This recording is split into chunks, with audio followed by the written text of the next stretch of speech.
Gandalabungi, we bless you, we honor your name for even purposing that we serve in this industry, dear Father. We know it is not a mistake, dear Father. We pray that we can align ourselves, dear Father, to your purpose in this industry, so that in the times to come, dear Father, people will lead us in the history of times, that there are people who served in the industry of coffee, and they left a legacy. We are praying this, believing and trusting in your holy name.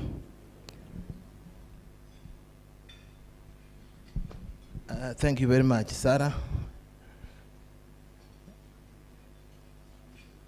Now, sir, before you are members from the coffee industry. We have the farmers from various counties. Okay. Sir, we have various value chain members. We have the farmers. Farmers, you can raise your hand where you are so the CS can see you. Those are the farmers who have come from various counties, from Meru, from Western, from Machakos, from Kiambu.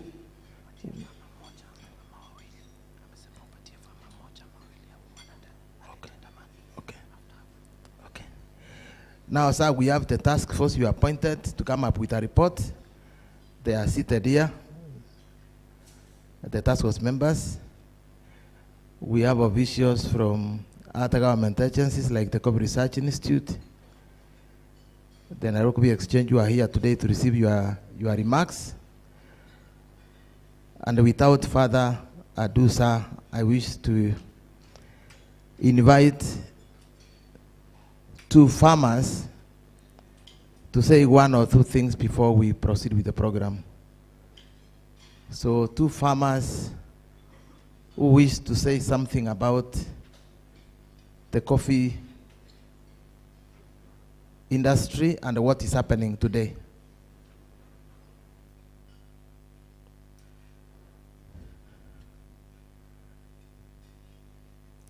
Any two farmers?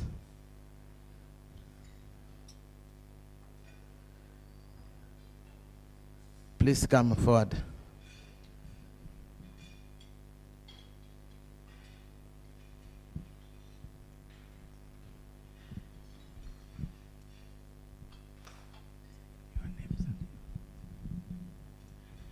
To our honorable CS, stakeholders, and ladies and gentlemen, good morning. My name is Thomas Masila Mutunga. I'm from Machakos County, Matungulu Sub-County. I know you are used for farmers being over 60 years and above. You're wondering, this young man has become a coffee farmer. Yes, we are getting into the business of coffee farming, inheriting it from our parents, and we want to do it in a better way. In a special way, allow me to thank our honorable CS for this subsidy program. We have really enjoyed. It has been of a great benefit to us all, especially it has helped us to cut costs and at the same time reduce the wastage that was there before, because we are now producing quality coffee beans, and at the same time the cost is minimum. At the same time, allow me also to thank you for the provision of fertilizer. We have been able to receive fertilizer from New KPCU and the Coffee Cherry Advance. We are so grateful. So on behalf of farmers from Matungulu and Machakos Sub-County, please receive my appreciation. Thank you so much.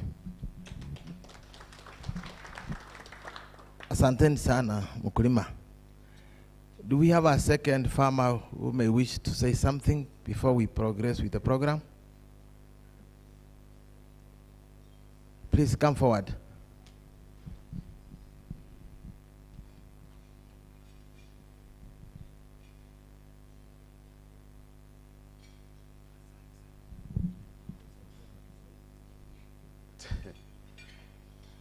Habari zenu. Kwa majina, mimi naitwa Stephen Kamau. from Balagwe farmers. I have just been overtaken by the desire to say thanks to the task force and all those who participated in designing these reforms which we are so eagerly waiting for. After going through those reforms, what we saw so good to farmers is that whoever composed those reforms had the total interest of the farmer at heart. Ile mambo yote imeandikwa kwa hizo report, hao watu walikuwa nafikiria mkulima sana, sababu our bylaws, some of our society bylaws, wale wanaketi chini wanajifikiria wao wenyewe vile watakaa kwa viti, vile watakaa kwa uongozi, lakini hii reforms wale wametengeneza, we are so happy. Thanks.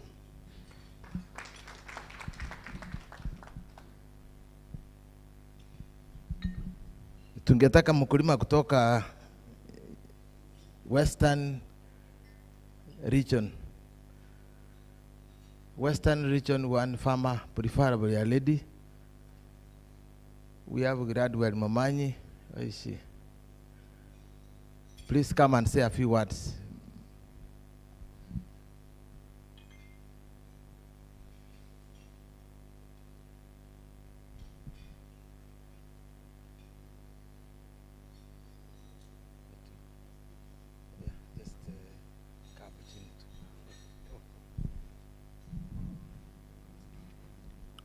Good morning, ladies and gentlemen. My name is Gladwell Momanyi. I am a farmer from Kisii. Though a retired civil servant, I used to work with agriculture. I retired last year, and now I'm a farmer of coffee. So I would like to thank the task force for the report that they are going to give today. And we also thank our CS, Honorable CS, for giving us the subsidized inputs, especially the fertilizer, which we have benefited. And I believe it's going to help us greatly in reducing the costs in producing the coffee. Otherwise, on behalf of the farmers from Kisii County, I would like to thank our CS for that noble activity of giving us the inputs, the subsidized inputs. You know, with coffee, the inputs have been a challenge, and even I believe if we get those inputs in good time, it will really assist us. The only challenge we are getting is maybe the timing. It takes a bit long for us to get. Once you buy, you pay, the process is a bit too long, but I believe those are things which are going to be ironed out as we proceed. Otherwise, thank you very much. Thank you. Asante sana, makofi kwake. Asante. Please come and you're the last one.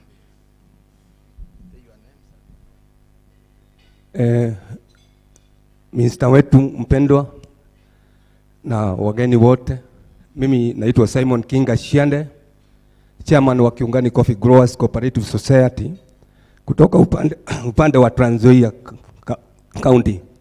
Nashukuru sana kwa sababu ya wakati huu. Ni kwa sababu ni wakati mzuri sana, wakati ambao tunafurahia kwamba mkulima amekumbukwa.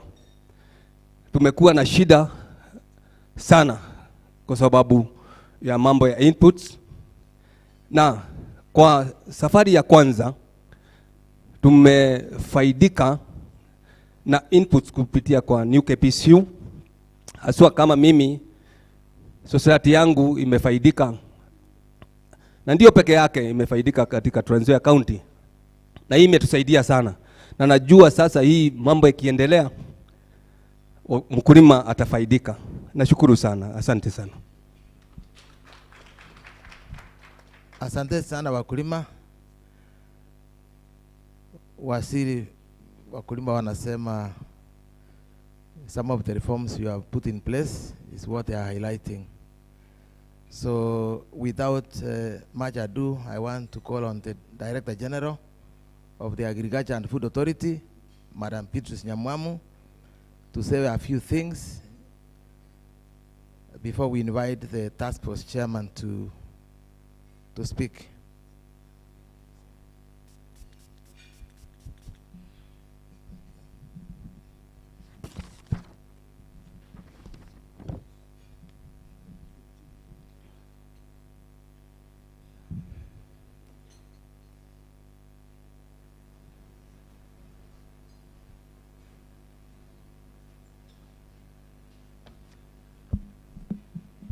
Our Cabinet Secretary, Honorable Peter Munya, colleagues from the Ministry of Agriculture, our coffee stakeholders, good morning. It is indeed a bright morning that we are here to celebrate the achievements in the coffee subsector. Allow me, sir, to take special recognition of our officers who have joined us from Council of Governors, represented by Mr. Paul Kiteme. You are very welcome. And also our officers from the Ministry of Agriculture, Livestock, Fisheries and Cooperatives. This morning, on behalf of Agriculture and Food Authority, I want to recognize the effort that has been undertaken in developing this price stabilization report by our task force led by our secretariat in the Coffee Directorate. We have been fully part of and parcel of developing the report. And on behalf of AFA, I commit this morning that we will implement the recommendations that are in the report that touch on the AFA mandate. We will specifically collaborate with county governments and other state agencies, which include the coffee research, to realize the implementation of the good recommendations that are in that specific report. We will also address any legislative reforms contained in the report in consultation with your office, sir, to ensure that we will be having a good environment whereby all the reforms will be implemented effectively. Finally, sir, we commit to allocate any resources within the authority towards implementation of the recommendations, and we will work together with the sector to ensure that they are fully implemented. Allow me, sir, to invite the chairman of the task force to introduce the task force members and give some few remarks. Welcome, Chairman.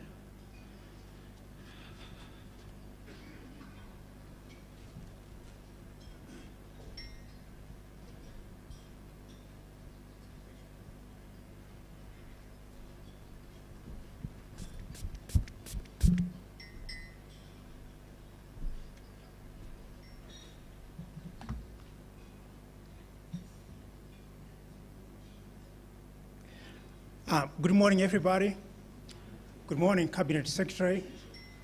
Thank you, Director General.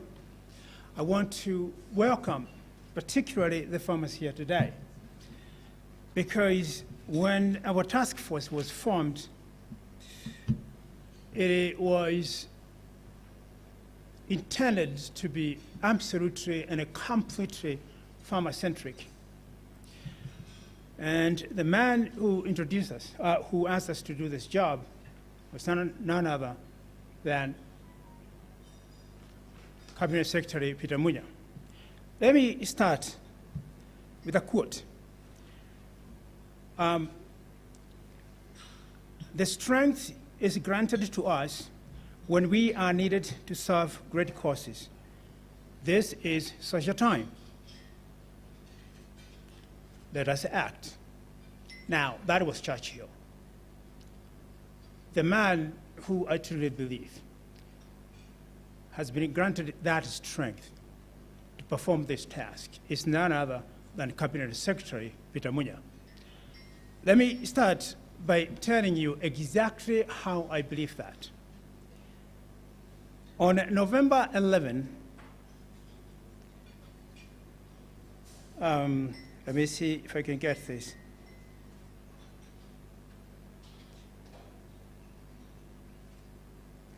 On November 11, 2021,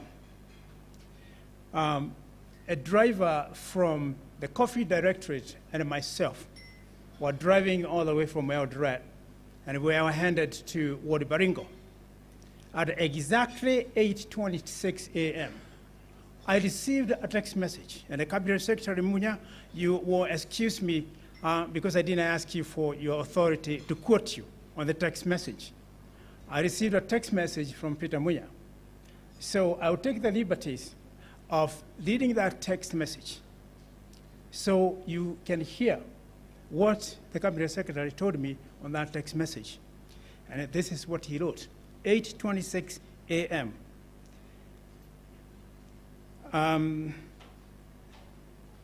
He said, "Oh, I know you are on your way to Baringo, na hiyo ni sawa. Wewe endelea, fanya kazi.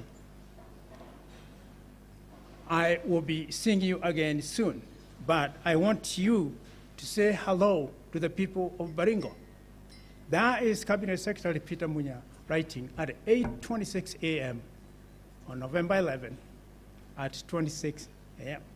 Now, what I really meant, when strength is granted to a man, it is given at a time when there is a crisis. I stand here today to tell you this because he will be telling you the same thing that I tell you today. The coffee industry is in a crisis. And the coffee industry has been in a crisis for a long time. It has taken one single man in the last 2.5 years, maybe 2 years. And this is not from me. It is from both from the farmers and the president himself who said this. It has taken one man, and that is Cabinet Secretary Peter Munya, to change the trajectory of some of our commodity industries. And that is coffee, sugar, and tea. And now we are headed to sugar. So when my task force was put together, the idea was simple. And this is the message we got. The coffee industry is in a crisis. And the most oppressed of all those groups is none other but the farmer. So the summary of the entire task force was this. Go out there, find out what is wrong with the industry and how it is affecting the farmers. Collect that information, make recommendations, find ways how we can farm, and bring me the report. This moment, this minute today, is a culmination of that exercise. And let me first introduce the people that went with me to put this task force together. If I can see where the task force members are, and I can ask you to stand up when I say your name. I think there was Mukrima number 1, Sarah Nyaga. Most of you do remember, and most of you know who Sarah Nyaga is. That is Mukrima number 1. Second one is Dr. Kaveria. Dr. Kaveria is both a teacher or a professor, if you like, and he was a member of the task force. And the second man, second to him, is Mr. John Kathangu Jiro, man who is trying to become member of parliament. And the next to him is Nancy Laibuni, a very effective member of my task force. And sits next to Nancy Laibuni is Professor Richard Muller. He helped us put the report together. I can move now faster to the other side, and I can see a man who was in the task force, Peter Jobado.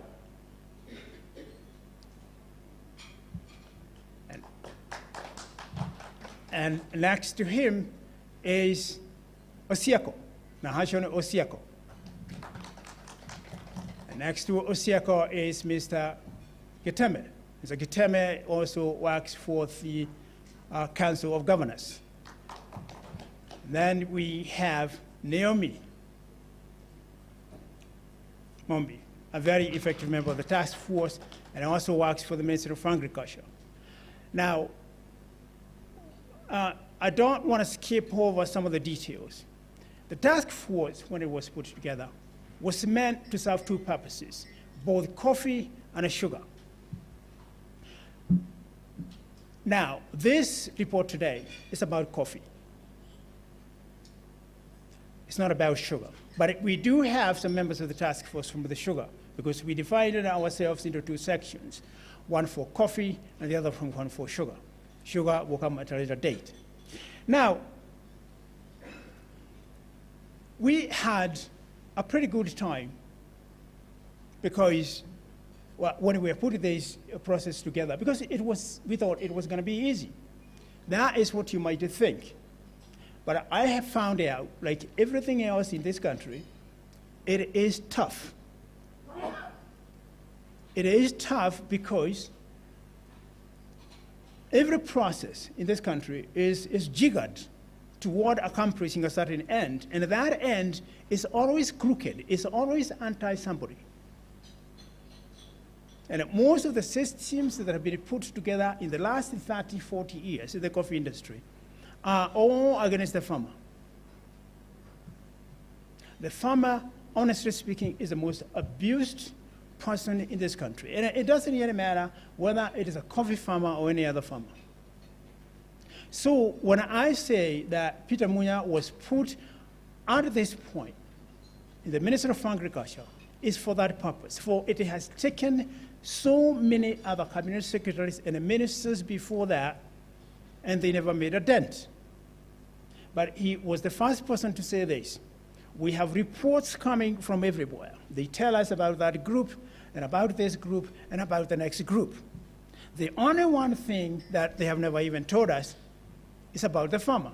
So this task force was exclusively put together to find out what the problem of the farmers could be. And that is what we went about doing, to find out what the problems the farmers encounter. And I can tell you this, that was a very well put request in the sense that it is only the farmer that can tell you what problems they encounter on a daily basis, year in, year out, decade in, decade out.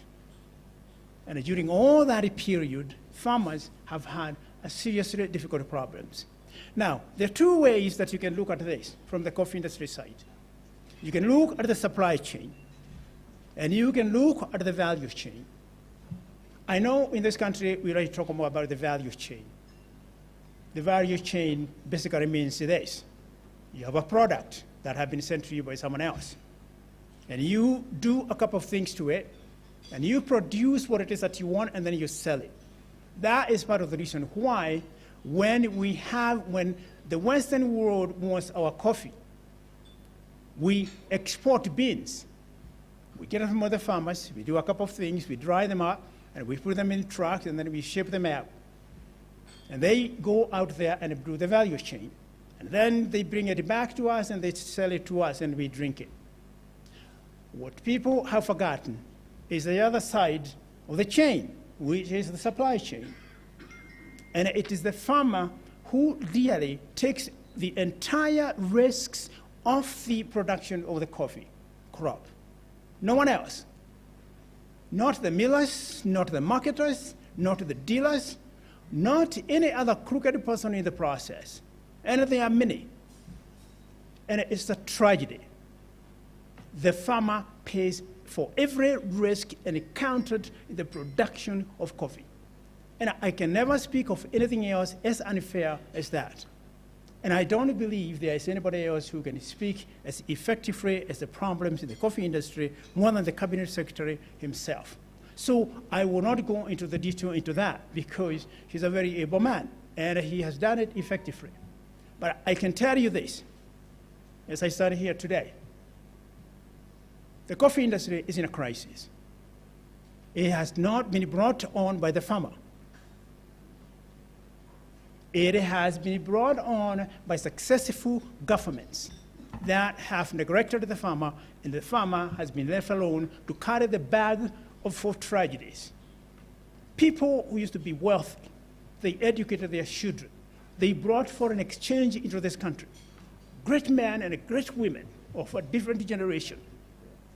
Not the generation today that pushes paper from one corner of the table to the next corner of the table, and they make money out of it. These are people who wake up in the morning at 4 o'clock in the morning, and they don't go to bed until 10 o'clock, 11 o'clock at night. And yet, they can no longer pay tuition for their children or even effectively feed their own families. It is the Cabinet Secretary himself who noticed that tragedy, and he decided definitely we were going to have to correct this. This report is about correcting some of those tragedies. And for you farmers who have had to endure the abuse and the insult of the entire time, I salute you. For you stand here today, or you're sitting here today, because of your resilience. You're a powerful lot. You're good people. You work hard for the country. You work hard for the nation. You work very, very hard for your communities. For without you, the foreign exchange in this country will be non-existent. So I salute you all. I hope my task force addressed some of those shortcomings. And if they address those shortcomings, the only man I truly believe that can effectively correct the trajectory, which is the wrong trajectory of the coffee industry, is just Peter Munya. I praise no Caesar, because the Caesar today is Mr. Munya, and he can speak effectively for himself. And for all of you farmers, it doesn't matter what kind of crop that you grow in this country. You know you have a friend. And he has done well by you, and he will continue to do it. My hope is that going forward, the Cabinet Secretary will have the opportunity to effectively implement some of the recommendations we have made in this report. For if he does not, and this report is shelved once again, we'll have another tragedy that will be strengthened and pulled back for far too many years. I hope it doesn't add into that direction. Now, let me tell you how we did this. We went around the country. We started in Meru. We came down to Ebu. We went back to Nyeri. We came to Maranga. And from Maranga, we came up to Kiabu, and we went to Machakos. And then we took over to the western region. We went all the way to Transmara, all the way to Mugomba, and we went all the way to Kitare, on all those corners. Our mandate, as was dictated to us, was this: go out there and fight the problems. And I think that's the third time I have said this. So we spoke to the farmers. We visited their homes. We visited their farms. And we saw, with our own open eyes, the tragedies that I just mentioned. You do not need an essay, you do not need a report for a farmer to tell you, I haven't fed my children despite the fact that I have 4,000 plants of coffee. You don't need that. Because that is commonplace. And we saw it with our own eyes. And I am sure the farmers will tell you about the same thing that I'm talking about here today. And we wrote the report. And I'll bet you that some of those shortcomings that we found out in the farming community of coffee, they will be highlighted in this report. So there was a two-pronged approach. You go to the farmers' homes and the coffee plantations and you look at them. And then you invite farmers into venues from anywhere from hotels to YMCAs, like we did in Nyeri. And we let the farmers tell their story. And I think one of the most favorite questions that we had was this. Farmer, go ahead and tell me where you have been and where you are today, and you believe or you think where we are headed to. What that question really summarized was this. I want you to harken back to the 1970s and 1980s when coffee was exceptionally productive, and we were known all across the world. And the farmers would tell you that story. It was a progressive story of destruction, degradation, and abuse. And they all wished and hoped and prayed we could go back to the 1970s. It is probably going to be difficult to capture the magic and the glory of the 1970s. It's going to be tough. But I will tell you, if that were left to the Cabinet Secretary Munya, I think we would be headed into that direction. I truly believe that. I have spoken with him many times about the problems of the coffee industry. And I can tell you what we have found out is exactly what I've said, and I truly believe that he is prepared to correct this industry. If you think back in the 70s and 80s, Kenya used to produce about 135 to 140 metric tons of coffee. Today, we produce a measly 40,000. And yet, what do we have? We have a chain of beneficiaries along the value chain, marketers, dealers, and the millers. And you ask yourself, at a time when the crop has dropped by about 75% of it, why do we have so many people along the value chain, and yet the supply chain remains the same? How come? Yet we had only the coffee board that worked very closely with the farmers and the KPCO at the time to produce what we had, an exceptionally powerful crop. Today it is over. All right, now I'm going to be adding in a quick report, and I'm going to say this. I'm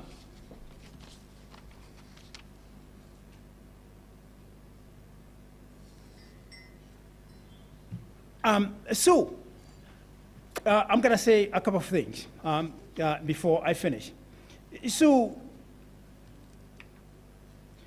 writing the report was probably the easiest part because we had collected all the views. And I can tell you, I get farmers to this day calling me. Every day I receive calls, about 10, 15 of them from farmers. Is the report out? Have you spoken with the Cabinet Secretary? What did he say? What did he tell you? The fertilizers has gone up. The cost of this has gone up. Do you think you're going to get help? What is really going on? And credit to the Cabinet Secretary himself.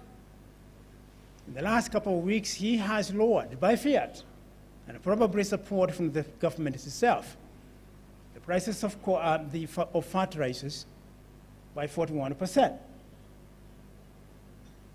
And that was one of the major costs that the farmers have had to endure.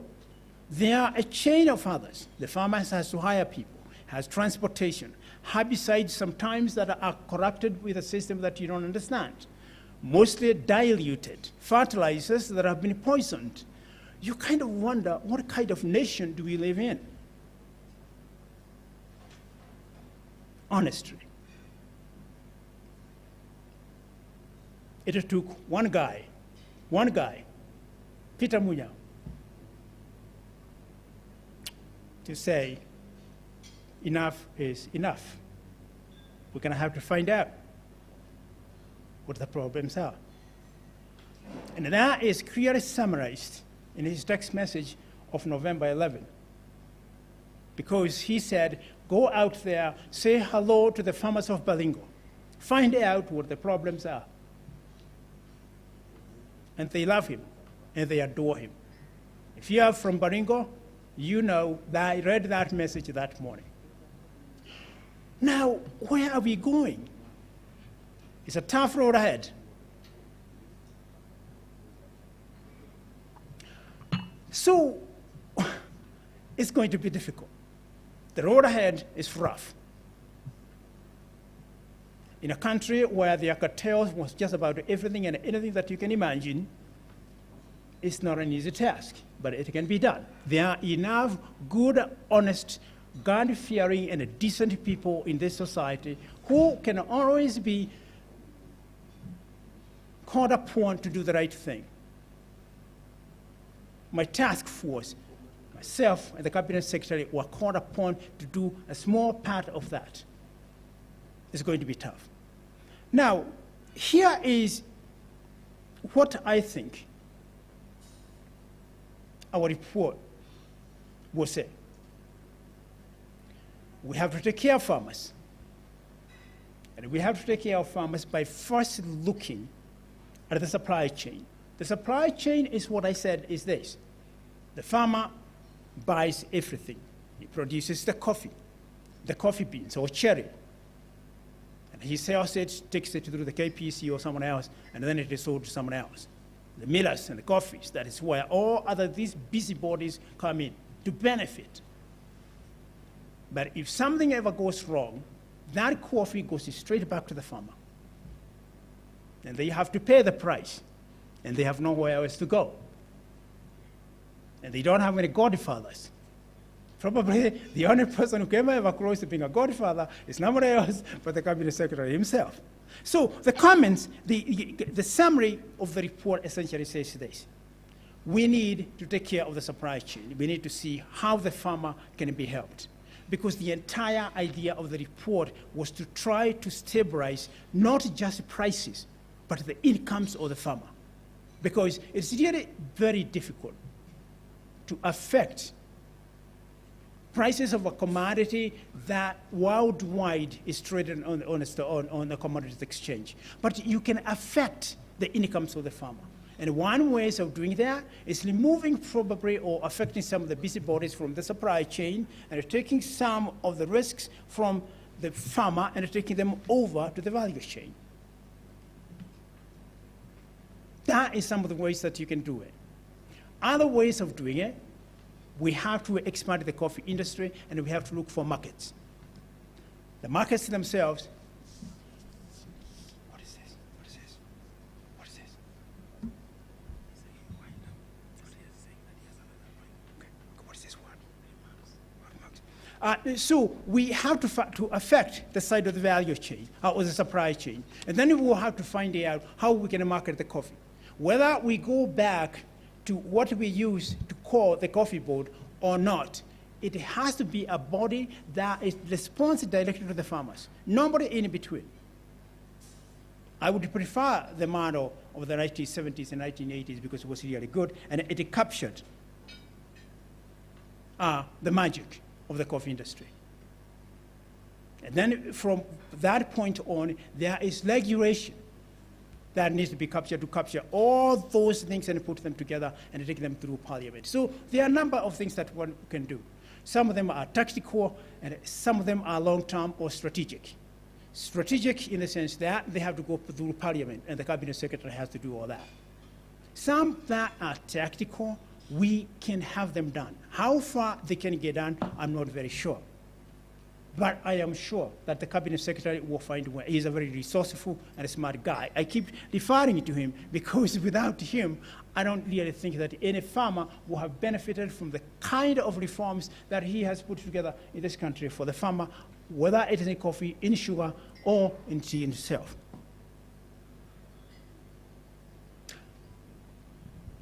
Now, there may be a few moments for questions later on. So I will reserve some of the comments later on when we have to ask some of the questions. But some of the things that I really want you to think about is how we can help the farmer directory and how we can affect the other side of what we call the value chain. And that is the most elusive part of the coffee industry, the value chain. How does the farmer benefit? Can you affect your crop, change it to something else, a coffee cake, liquor, something else, whatever it is that you can. That is the side that we have to deal with effectively if the farmer is going to have to benefit from this. Else not, it's really not going to happen. The farmer will continue to hold the bucket of garbage that has been thrown by someone else. Now, I want to end up my comments today by inviting the cabinet secretary, the owner of this report,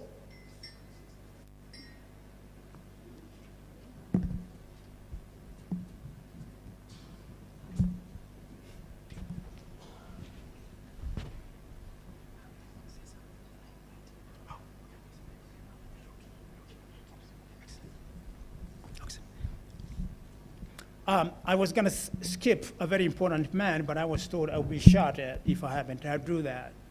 So let me correct that by saying this. I am going to have to invite Mr. Mirugi, who is the CEO of the new KPCU, to make a few comments before we invite the Cabinet Secretary on, hand him the report, and wait for him to make his remarks. This is the Cabinet Secretary's report, and that is the moment that we're all waiting to do. Mr. Mirugi, please come on. Thank you.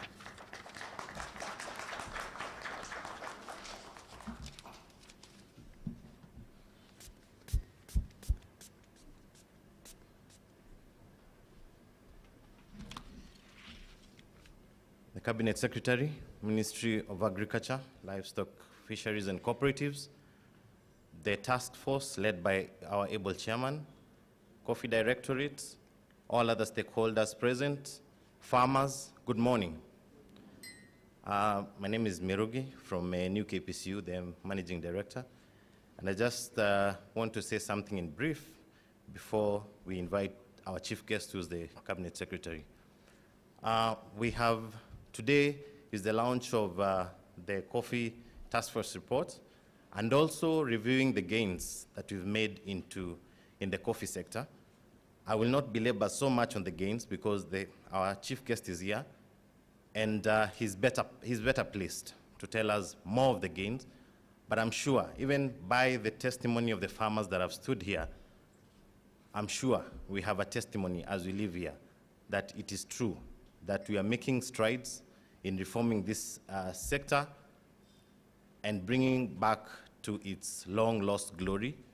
And we believe the journey has already begun, and we can only look forward to the ending of that journey successfully. So without taking too much time, because time is far much spent, I'll take this opportunity. I'll ask all of you to kindly stand up as we welcome our chief guest, who is the Cabinet Secretary, Ministry of Agriculture, CS Honorable Peter Munya. Karibu sana, CS.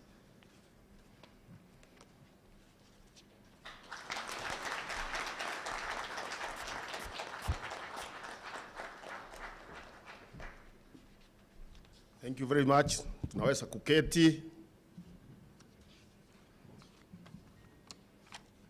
Kwanza ni kushukuru kwa kazi ile imefanywa na hii njopo kazi, na kuwashukuru nyote kwa kuja kwa mkutano wa siku ya leo wa kupatiwa hii report.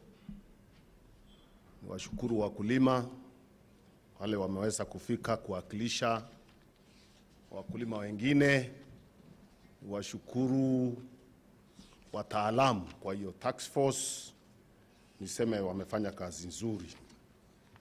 Kwa hivyo bila kuchukua muda mrefu, nitasoma hotuba kwa lugha ya Kimombo.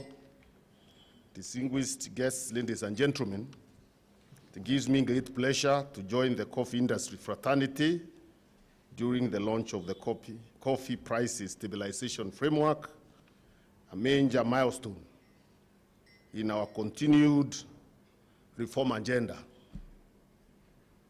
For the past 2 years, my ministry, in collaboration with county governments, brought to life the 10-year agricultural sector transformation and growth strategy, ASTGS, whose goal is to create a vibrant, commercial, and modern agricultural sector that supports 100% food security. The strategy is anchored on 3 outcomes: increasing producer incomes, increasing agricultural output and value addition, and boosting household food resilience. The strategic reforms I have been spearheading the past 2 years aimed at taking back the sector to its rightful owner, the smallholder producer, so that it gets a fair share of its toil. We will not meet our national goals if the farmer isn't enabled to grow. I am pleased to note that the reforms are bearing fruit, even though at a pace lower than we would have liked due to the fight back of the middlemen who have been benefiting and have been comfortable with the status quo. Ladies and gentlemen, the coffee subsector has been one of the sectors we have been keen to turn around in our reform agenda.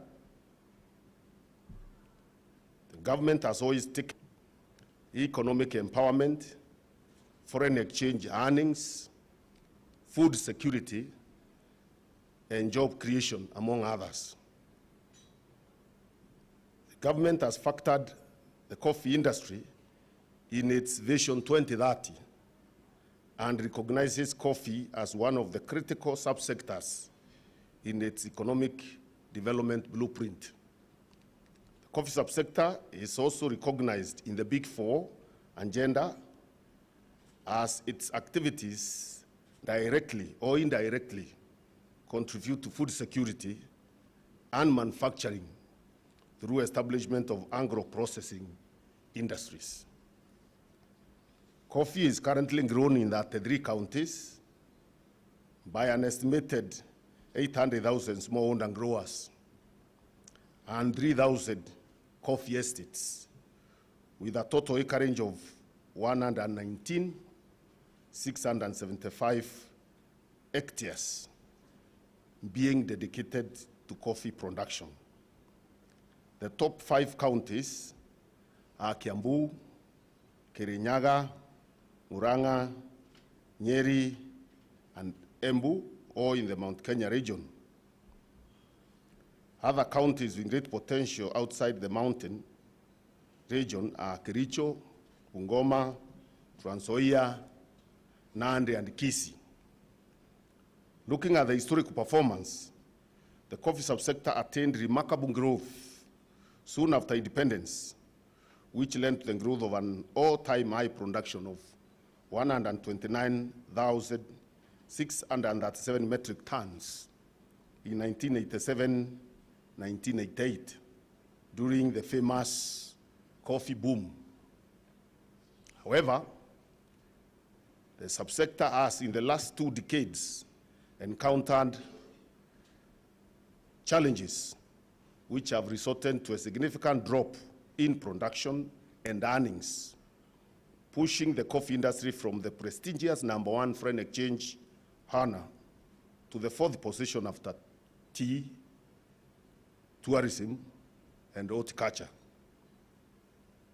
These challenges include climate change, vagaries, high cost of production, perennial price volatility, inadequate research, obsolete coffee processing technology, inadequate coffee extension services, and high cost of production, among other challenges. These challenges have contributed to low coffee production and productivity in the country. In the last couple of years, coffee production has averaged 40,000 metric tons per year.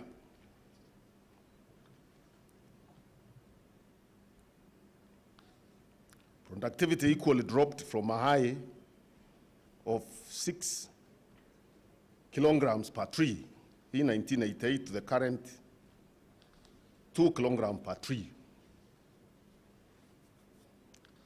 The decline in production and loss of opportunities attracted our attention as government, and we sought to stop the decline by developing interventions aimed at ensuring full recovery of the subsector for its greater contribution to the national economy.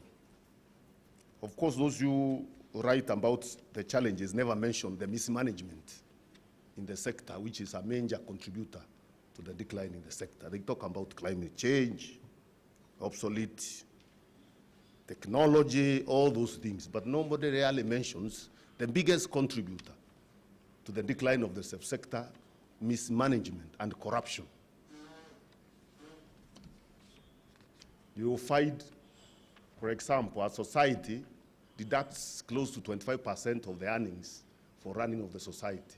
In which sector do you deduct 25% of somebody's farming, production, to run a society? In which sector would you justify that kind of... and then borrowing of loans that eventually you will find most societies' assets are now being sold because there is borrowing left and right, big loans being taken from banks, and the collateral is the farmer's coffee. So eventually what happens, like I know several societies, assets are being sold now as we speak. They are being auctioned as we speak. Is a society forced deep into debt. Some of even officials who run the society don't even grow coffee. They used to grow coffee. They stopped growing coffee. They run now it as a business. They wait for those people to produce coffee, bring to them.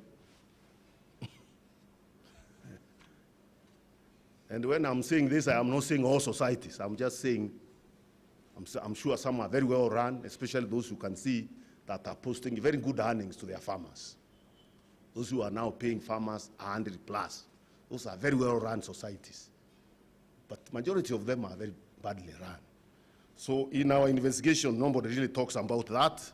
We keep blaming the weather, technology, and other things. Even the price volatility is debatable, given the quality and the demand for Kenyan coffee out there in the world market. The volatility is not natural. There are many other things that we will talk about anyway. So these challenges have contributed to low coffee production and productivity in the country. And I've said the production declined actually. We went below what we were producing in 1963. So we were producing more coffee before independence that we are producing now. Can you imagine? Can you imagine? So we've gone full circle and gone below our production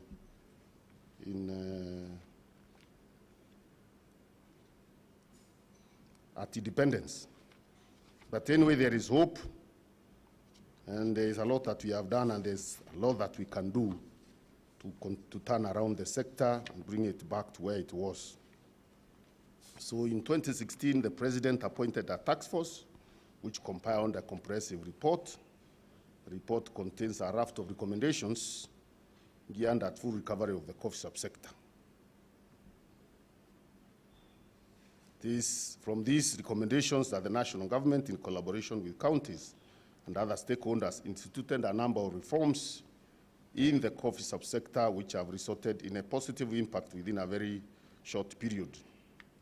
Some of the reforms include the establishment of the Commodities Fund, rollout of the World Bank-funded Coffee Revitalization Program, establishment of the Syria Advanced Revolving Fund, e-voucher input subsidy program, reviews of the subsector legislation, and the appointment of the Technical Working Committee on Design, Development, and Implementation of Coffee and Sugar Price Stabilization Frameworks, a robust coffee production program, and promotion of domestic consumption of Kenyan coffee, and promotion of Kenyan coffee in export markets destinations, among others. Ladies and gentlemen, I would like to detail some of the reforms I have mentioned above. Of course, some recommended by the task force, others that we have introduced when we came in. It is not all of them that were recommended by the task force. So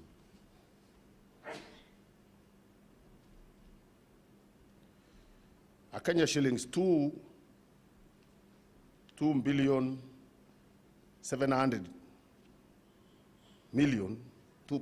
billion cherry revolving fund was established under the administration of new KPCU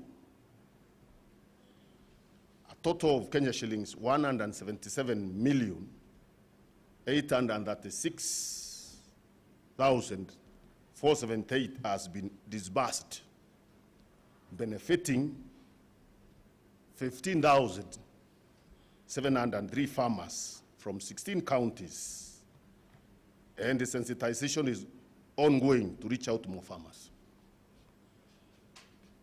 The introduction of the Cherry Fund has improved liquidity to farmers, enabling them to access basic commodities such as farm inputs as they wait for their coffee sales. This fund started slow, but it has peaked over time. It has already managed to disburse over 177 million, and it's small money because the security for the Cherry Fund is the cherry you deliver in the factory. You get 40% loan of the value of the cherry you disburse. So if you see a small order reaching 177 million and 15,000 farmers, it is success. I know people always keep telling us, yeah, disbursing is slow. We also take care of the money. We are not just there to disburse. We are there to make sure that money doesn't sink and get lost like other monies from government that have been lost in the past because people are in a hurry to disburse. We ensure that it's prudently disbursed against collateral given by farmers, and of course very affordable loan of 3%. And it is growing. The fund is growing, and it will be there for posterity to continue helping stabilize this sector, help farmers grow quality coffee into the future. So when people question this fund, is those short-termist people only look at, they don't look at the complete picture. So I think, in my very humble view, this is one of the key milestones that the president has left for the coffee sector, having set up a fund that will continue supporting the growing of coffee in the country into the future, because it's a permanent fund that is already there, and that is already, farmers are learning, they are being trained, and already 15,703 have accessed this fund. And every season, they access this fund against the collateral. So this fund is not likely to be lost or be stolen like some of the funds we know, as what has happened with them. The establishment, the other milestone is the establishment of the Kenya shilling 1 billion farm input subsidy program, which is envisioned to reduce the cost of inputs and improve the application of inputs. Under the program, a total of 80,087 farmers have so far registered for the program, out of which 59,000 farmers have already benefited from the subsidy at a cost of Kenya shillings 450 million. 450 million, we are talking of the 40% subsidy component. The farmers themselves are paying the balance, 60%. So if you look at 60%, 450, 60%, the entire investment would be over $1 billion. If you take into account what the farmers themselves have paid, which could be around 650 million, and what the government is subsidizing, which is 40%. So far we have disbursed 450 million input subsidy to farmers across the country. And that is 59,000 farmers in the country who are drawing money from this subsidy through their cooperative societies, individually, and UKPSU ensuring that that subsidy is delivered. Those chemicals, those fertilizers are delivered. So when we talk about subsidized fertilizer, we always talk about the serious fertilizer, but we forget there are other programs where government is also dispersing subsidy, like this particular one that is very, very successful, where the inputs are actually delivered at the factory level. So farmers are able to pick from there They pay what they're supposed to pay, and then the government pays the top-up from that 1 billion, and farmers are able to access affordable inputs that are going to contribute to the revival of this key subsector. And we are urging the UKPU to continue with the sensitization for those other farmers who have not come on board, so that they can continue coming on board and continue benefiting from this support. My ministry proposed enactment of a Coffee Act. This is the other milestone, and a set of regulations to improve service delivery and regulation of the coffee industry. The coffee bill is with Parliament for enactment, and the regulations were submitted for publication. The re-engineer and regulatory framework envisages re-establishment of the Coffee Board of Kenya, the Coffee Research Institute, and reduction in the cost of services to coffee farmers. The proposed framework seeks to regulate the interest rates. That is a maximum of 5% on borrowings for smallholder farmers, capping the cost of coffee milling services to a maximum of $40, and capping deductions by coffee factories to a maximum of 5% on gross sales, and efficient procurement of service providers. Those are just the key highlights of the new coffee bill, which is now in the final stages of being passed in Parliament. It is going to revolutionize the way the sector is run, in the sense that we are trying to reduce some of those costs that are imposed on the farmer. Like I talked of 25% on gross earnings going to running a society. So we are capping them. We studied them and looked at them and said, what is the maximum that the farmer should be able to pay to the society? Now you hear noises there. The noises are not from the farmers. The noises are not from the farmers. Because these views were picked from the farmers themselves. We went around the country. Personally, I went to every county. Actually, I did several meetings in counties talking to the farmers. What do they want us to do? Now, when the media picks noises on brokers in Nairobi, and some of the unions that don't even have coffee, I have a report of some of the unions who are making noise, don't even have coffee. Farmers don't deliver coffee there anymore. You say farmers. Those are not farmers. Those are not farmers. We didn't hear that from the farmers themselves.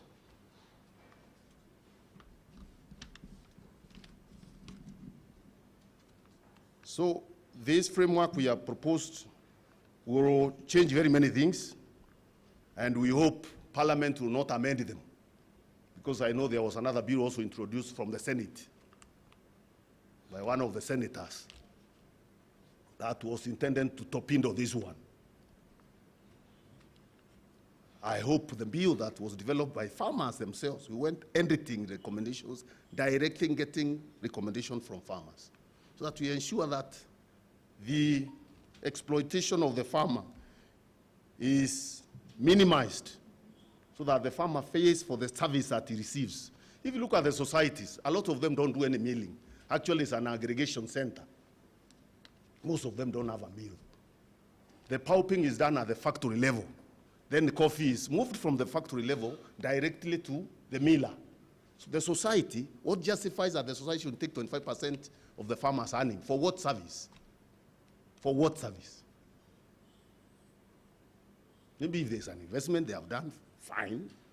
If there is something they are paying for, fine if they have agreed.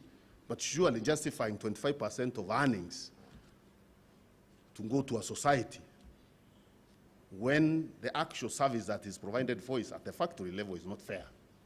And these were proposals that came from the farmers themselves.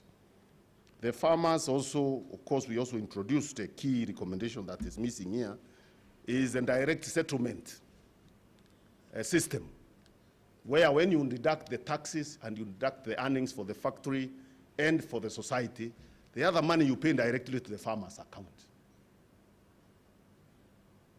The other money is paid directly to the farmer's account. That again will ensure farmers get their money. It's not lost along the pipeline. Because sometimes it's lost, you earn zero. In fact, sometimes farmers are told you owe. You grew the coffee, but you are told you owe the society.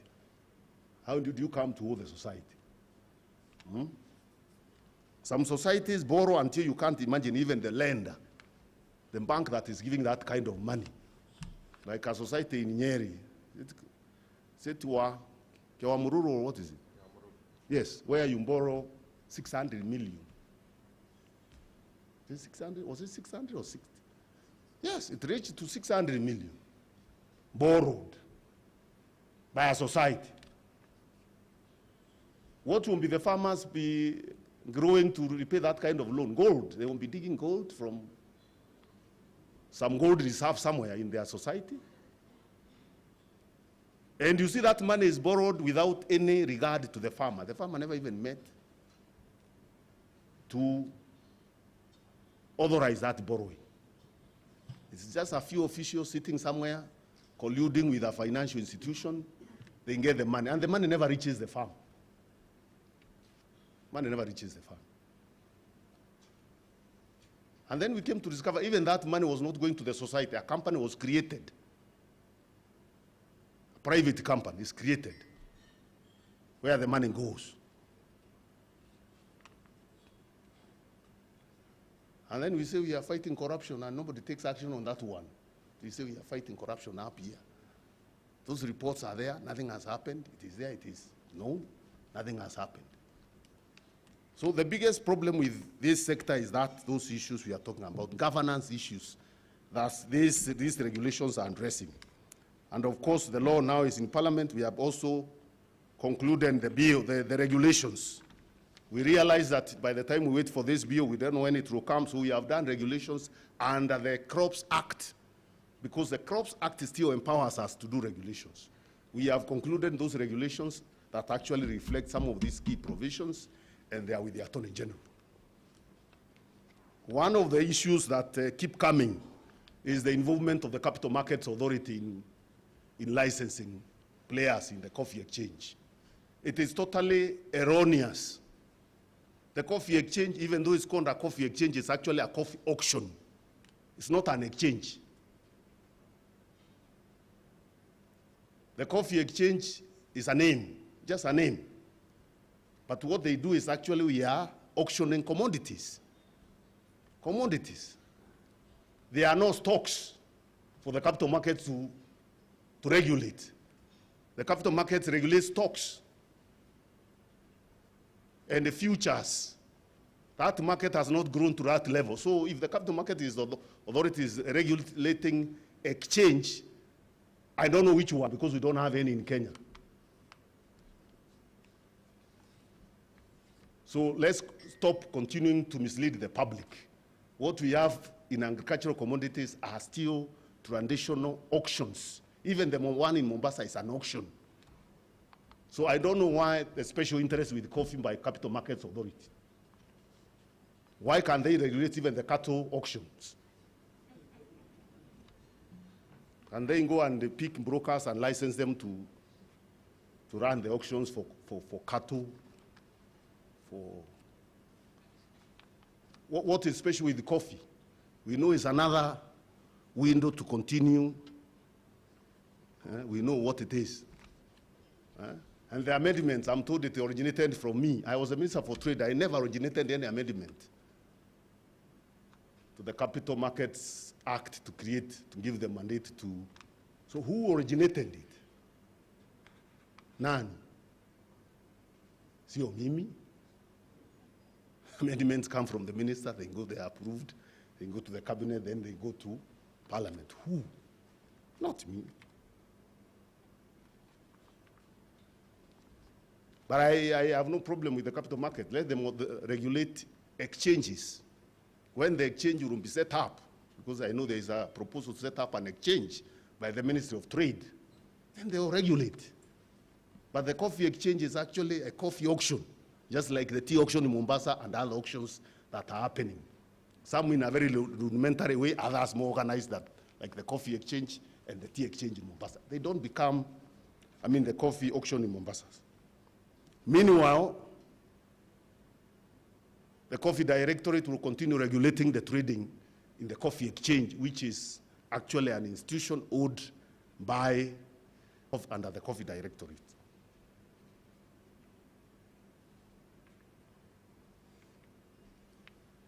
The ministry also introduced a coffee revitalization program in partnership with the World Bank.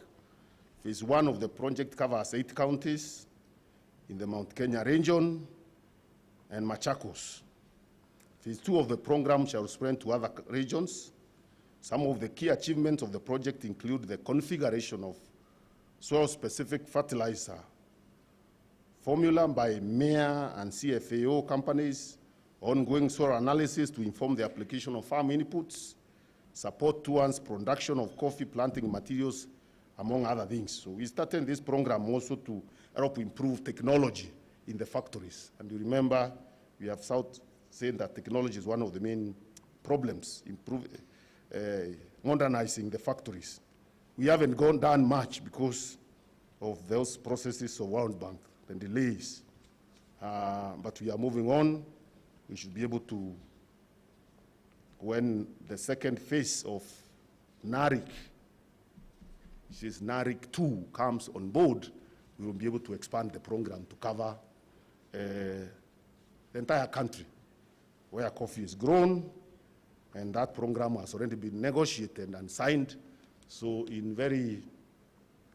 by September, we should be accessing money to continue improvement of technology, improvement of infrastructure in the coffee factories, and of course, continuing also to support them with soil-specific fertilizers that are geared towards addressing the specific nutrients deficiencies in those soils, in those areas. So this program is actually ongoing, but phase 2 will be kicking off by September. As a government, we are convinced that these reforms will go a long way towards increased coffee production and enhance operational efficiency in the coffee value chain, thus increasing the profitability and trade facilitation. Ladies and gentlemen, looking at the coffee industry performance, I am pleased to inform you that coffee industry export earnings have registered remarkable improvement, with a realization of Kenya shillings 18.73 billion in 2013-2014, Kenya shillings 21.61 billion in 2018-2019, and Kenya shillings 27.7 billion in 2020-2021. This translates to an increase of 33% of coffee earnings between 2014 and 2021. Those figures are intended to give you an indication of that the reforms are bearing fruit in terms of those improved earnings for farmers. Revolutionary. And that's why we are very optimistic that if we go further and implement those other reforms, especially the ones in those regulations and in the law, you will see the earnings. I remember one of the other recommendations in the regulations and in the Act is, and I saw some people complaining about it, saying we want to stop direct exports. There is nowhere where the regulations stop direct exports. So let's not continue trying to mislead the public for the benefit of the dominant players in this sector. There is nowhere where we are stopping direct exports of coffee. In fact, we want to increase direct exports. We even have targeted markets that we are growing, like Korea, South Korea, the US, Europe, especially Belgium. Belgium has now overtaken even the US as the biggest destination for our coffee. So we want to grow those markets through direct exports. But we also don't want direct export to be used as an avenue of exploiting the farmer. That's why we are saying we base direct exports on the auction prices, so that the direct export prices must reflect the auction prices or be higher. In fact, they should be higher. And that's what the regulations say. They are not saying that you stop selling your coffee directly. We are just saying you cannot justify exporting coffee directly if you're earning less than what is available in the exchange, isn't it? It means there is somebody somewhere who is getting a commission. Because why would you avoid a market that is Nairobi to sell to another market outside the country at a lower price?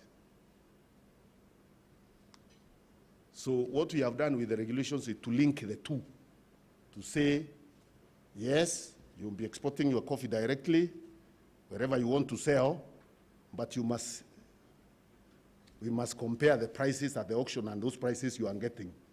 If the prices in the auction are higher, whoever is buying your coffee will pay, is required to pay the top up to reflect those prices. If they are not higher, I mean, if they can't pay, then you must sell your coffee in the auction. So you cannot be allowed by the regulator to sell outside at a lower price. That's all that the regulations are saying. So let's not mislead the public. We believe that will help also, again, improve price discovery at the Mombasa coffee auction, so that we are able to reap more, we are able to bring more competition there, because then the direct export are already directly linked with the auction there. Because sometimes auctions are used to depress the prices so that people can do whatever they want to do, and that's why we are linking the two.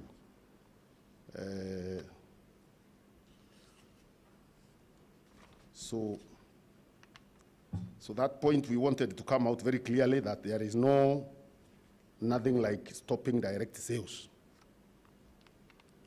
It is only in tea where we stopped direct sales, but also for tea is not entirely all tea.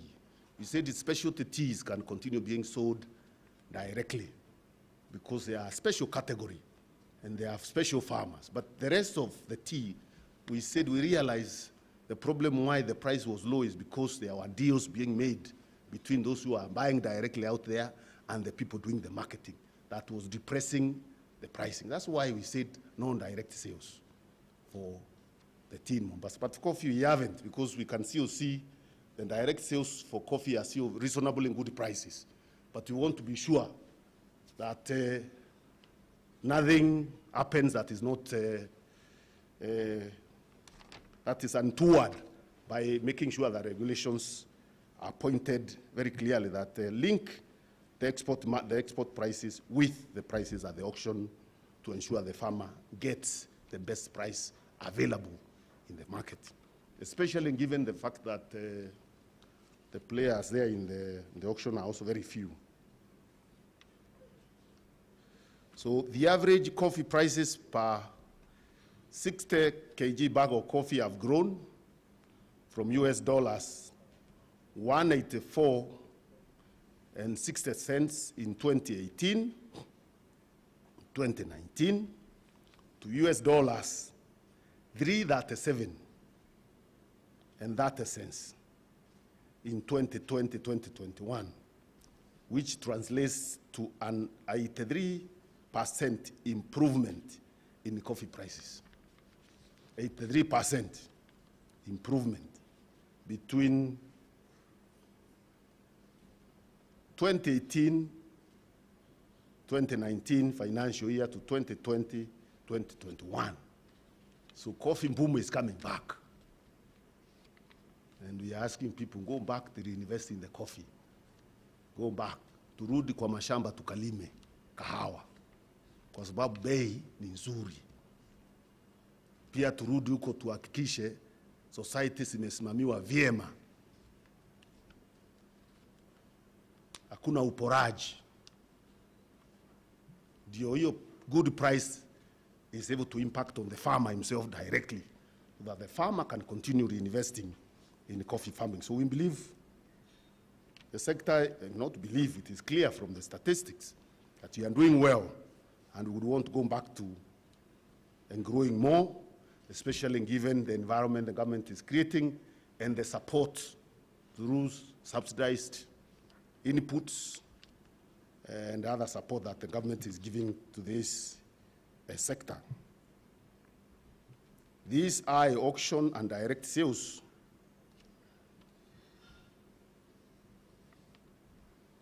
No, sorry, I talked of direct. In the year 2021-2022, the coffee prices continued to demonstrate remarkable improvement, with the auction having registered an average of US dollars 374.40 for 60 kg bags as of that 1st March 2022, an increase of 11.1% from the previous year's price performance of US dollars, that 337.30 cents per 60 kg bag.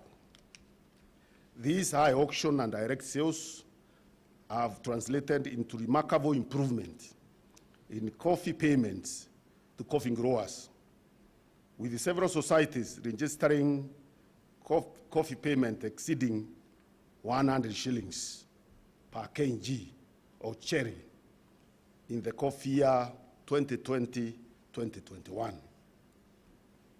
The national coffee payments average has risen from Kenya shillings 45 per kg of cherry in 2016-2017 to Kenya shillings 80 of cherry in the year 2020-2021, an increase of 78% over the period.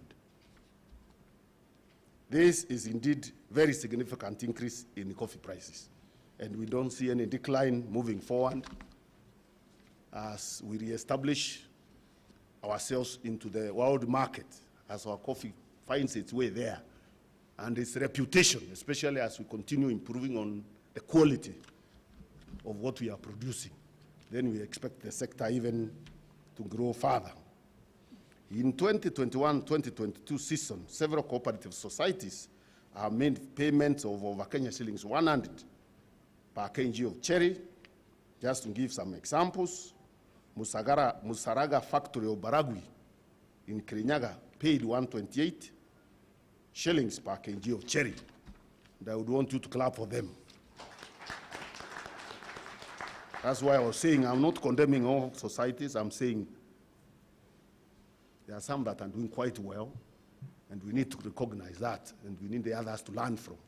But we can't also close our eyes to some of the mismanagement, wanton, that we see going around, and sometimes facilitated by cooperative officers in the counties, and in collusion with some tribunals. They can't hide our face and say, no, we know. Because the corporate society officers are supposed to ensure that the rules are followed there. Elections are never done. Sometimes when they are done, there is collusion in who goes to the office. The farmers, the one they want, they don't want, nobody allows him to take over from the farmers. So we know those things. And that's what these regulations are supposed to correct. The Chenge factory of Kianjore in Kirinyaga paid 102.50 cents in 2021-2022. Kibogo factory paid 117 in Embu. Karogoto of New Tekango factory in Nyeri paid 110. Ungento factories in Kirinyaga made the following payment. Kie factory 124%, 1.24 shillings, sorry. Karimikoi factory 127. Kiangoi factory 122. Wanjengi factory of Kahuia in Muranga paid 118. Lalem factory paid 100 in Kericho, and the Kutere factory paid 95 in Bungoma. We just picked those examples to show you that overall improvement in terms of earnings. And you visit some of those factories and those regions, you'll see also their coffee is well tended. So there is a big factor in terms of how the crop husbandry contributing to your earnings and also to the quality of the coffee you are selling. The improved coffee payment has improved the morale of coffee growers who have intensified investment in coffee production, which is anticipated to substantially increase coffee production in the coffee year 2021-2022 from the current 34 metric tons to a projected 34,000 metric tons to 45,000 metric tons. The volumes of coffee traded at the Nairobi Coffee Exchange has almost doubled, with an increase of 46.51% from 291,810 metric tons to 427,545 metric tons of bags for the October 2021 to March 2022. This is our half-year report. So what does that tell you? The confidence with the coffee exchange has come back. And that's why we must ensure those funding brokers who don't even have coffee but want licenses to go and trade there don't find their way there. We have a report that tells us some of those who are licensed to go and trade there don't have coffee. So what are you going to trade there? You will be trading the coffee stolen. Those are the conduits when you hear coffee is being stolen from factories. If you don't have the money, you are in debt, terribly in debt. You don't have any coffee. Farmers don't deliver any coffee to you as a union. This license you want from Capital Markets Authority to trade the coffee. Whose coffee do you want to go and trade there? Ni kahawa ya nani? Hauna shamba? Ni ile ya wizi. Hiyo unasikia ikiibiwa kila wakati huko. Washimani amefungwa siku. Kahawa imeenda. It's find its places to some of those so-called unions. And I'm not saying all unions, I'm just specific. The report is there, look at it. How did they license them? They did do any evaluation to check on what will they be trading. Can you trade on a commodity you don't have? So you can see our year report, we are doubling what is going to the coffee exchange. So ladies and gentlemen, even with the above notable transformational improvements happening in the subsector, my ministry has been concerned with the ongoing coffee price fluctuations, which we view as unsustainable and which have hampered effective planning and investment in the coffee industry. To address this, I appointed a technical committee on 30th August 2021 to examine causes of coffee price instability and propose a framework towards attainment of competitive, sustainable, and stable coffee prices.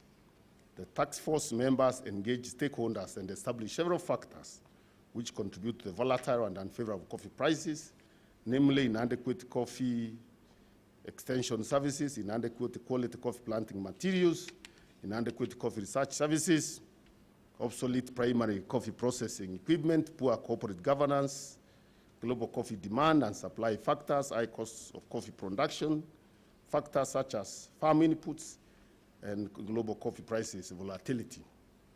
To address the above, the following interventions are proposed towards the establishment of a robust coffee prices stabilization framework. A, address a reduction in the cost of production through appropriate support of growers with quality and affordable farm inputs and planting materials. B, improve on the quality of coffee through an adoption of good agricultural practices and modern coffee processing technologies. Promote efficiency in the management of coffee farmers' cooperative societies. Modernize and digitize growers' coffee factories for efficiency in service delivery. Enhance transparency in secondary coffee milling and ensure efficient utilization of existing capacity. F, ensure transparency in the coffee marketing through direct grower involvement and grower capacity building, explore other coffee marketing channels such as futures and the forward sales, as where now the Capital Markets Authority would come. If we go to that other level now of futures and forward sales, futures. Explore bilateral agreements with the Kenya coffee markets for competitive and agreeable market access conditions. Establish a coffee price stabilization fund to support recommended price stabilization strategies. And finally, enhance coffee research on modern coffee processing technologies and value addition. So this task force was simply intended to prepare the ground for implementation of the bill once it is passed, because we didn't want to wait.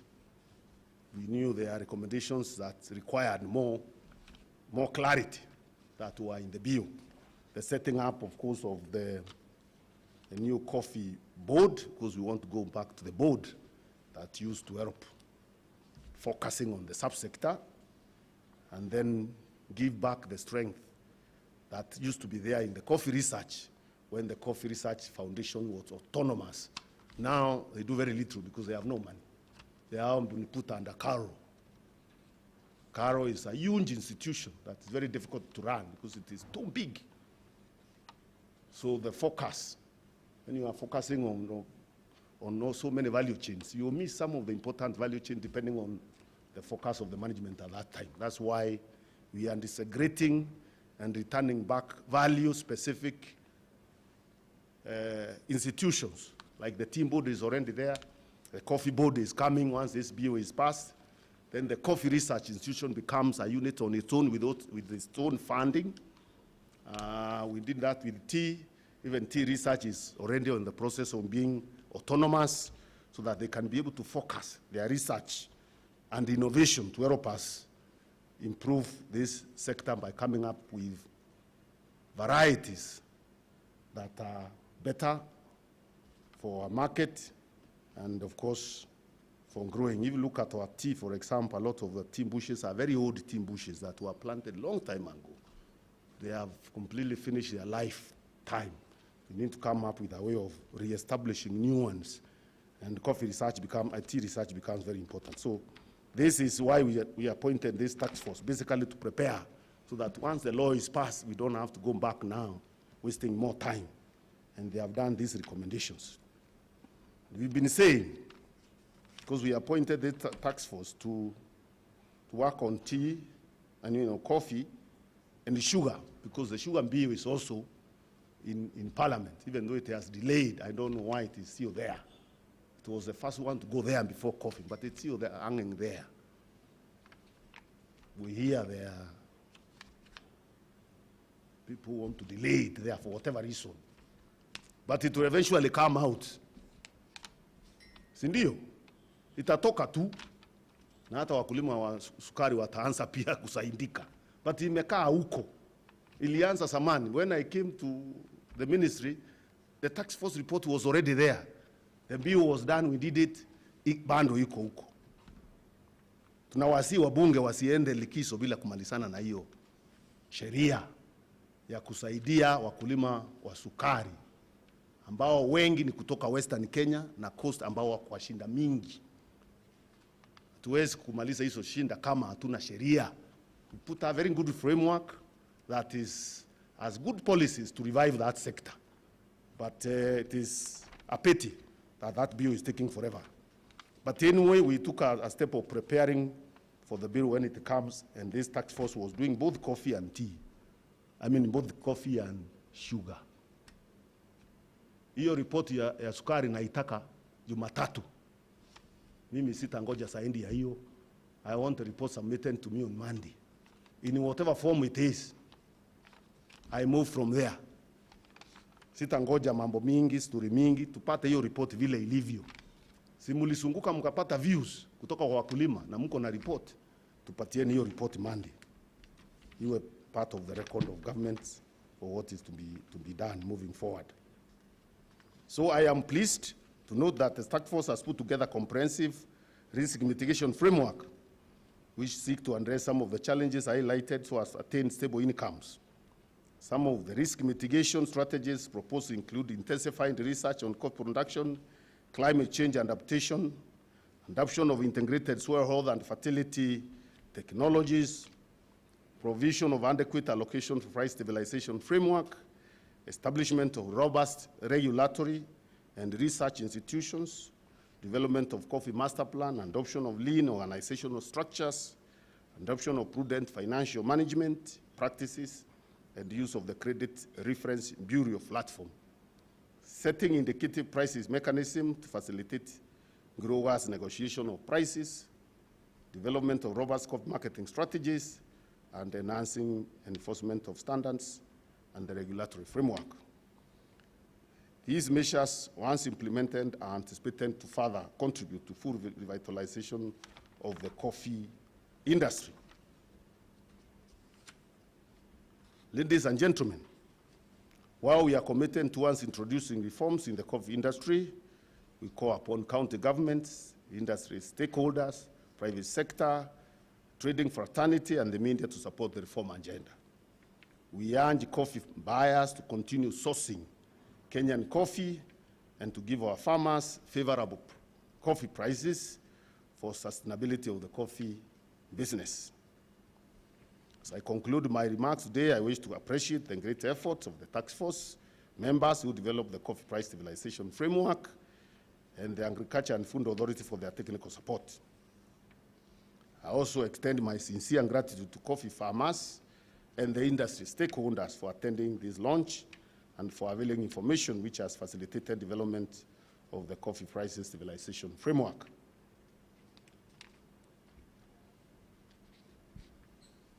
And of course, I'm pleased to unveil the coffee prices stabilization framework, which I'm going to do shortly. I'm going to do that shortly. Kwa hivyo ndivyo tumesema kwa siku ya leo kuhusu kilimo ya kahawa. Ile key recommendation, which is also in the bill in Parliament, is the establishment of the Coffee Stabilization Fund. Remember, even the tea, there is a tea stabilization fund. For the coffee and sugars subsectors, the fund already exists. We just need to repurpose it. We just need to repurpose it. What is called commodities fund is actually money raised from coffee and tea. So we won't require, coffee and sugar. We won't require the government to put in more money. It is that fund that we are going to restructure to separate the money meant for the sugar subsector and the money meant for coffee, or run them together, but be putting a war to make sure that we know this money is for sugar and this money is for tea, for coffee. So we already are ahead in terms of having a fund that already exists, that is doing a good job, but is not doing as well as we would expect it to do, because it rarely lends to the ordinary coffee farmer. It's largely lending to unions, SACCOs. There's nothing wrong with that. But the primary stakeholder, who is a farmer, if he's not accessing credit, affordable credit, then how is that fund helping the farmer? So that's the fund we want to repurpose. And that's why we said we also, once we have those credit channels for coffee farmers, sugarcane farmers, then we don't have to allow borrowing of very expensive loans at the expense of the farmer. And that's why we limit. We said, well, borrow from wherever you want to borrow, but let not allow the interest rates to go beyond 5%, because there is the cherry fund already available, lending to the farmer. There is also now that fund that will be established, that we will be utilizing whatever money it generates to help subsidize inputs, so that government doesn't have to give money every year on subsidies. We have a fund established, invested, that its earnings every year helps in stabilizing the sector and the prices by subsidizing the inputs. And the fund is invested for posterity. so that it's not every year when there is a crisis we do firefighting by asking government to give us subsidies. So we'll have a fund dedicated for that purpose. And I think the framework is what we were requiring the task force to do. But if they haven't done adequate work, we will still work on it and improve on what they have already done. Kwa hivyo tumemalizia hapo, lakini nilikuwa nataka pia nieleze kidogo tu yale mengine tumefanya.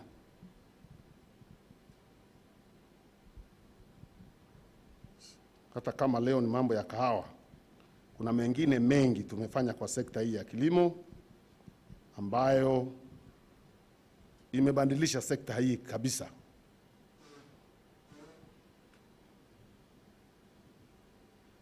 Niseme tu kwa kifupi.